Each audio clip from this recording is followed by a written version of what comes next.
ദേശഭക്തി ഗാനം പാടിയപ്പോൾ കിട്ടിയ നിങ്ങളുടെ ആ ഒരു എക്സ്പീരിയൻസ് ഒക്കെ എങ്ങനെ ഉണ്ടായിരുന്നു? ചെറിയ നെഗറ്റീവ് കമന്റ്സ് ഉണ്ട്, പക്ഷെ നമ്മളത് കാര്യമാക്കുന്നില്ല. നമ്മുടെ ഭാരതത്തെ സ്തുതിച്ച് പാടാൻ പോലും പേടിക്കേണ്ട ഒരവസ്ഥ.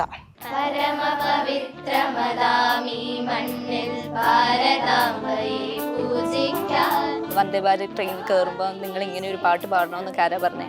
ആരും ഫോഴ്സ് ചെയ്തിട്ടില്ല ഞങ്ങളെ.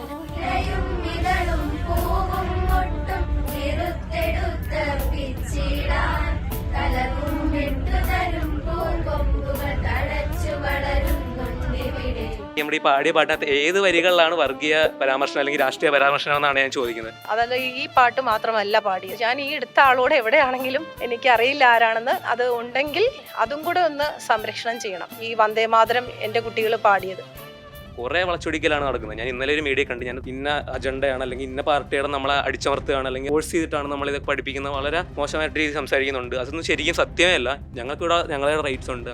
ഈ ദേശഭക്തി എന്നുള്ളത് RSSന് ഒരു ദേശഭക്തി, കമ്മ്യൂണിസ്റ്റിന് വേറൊരു ദേശഭക്തി, കോൺഗ്രസിന് വേറൊരു ദേശഭക്തി, അങ്ങനെയൊന്നും ഉണ്ടോ? ദേശഭക്തി എന്ന് പറഞ്ഞ കോൺസെപ്റ്റ് ഒരെണ്ണം ഉള്ളൂ.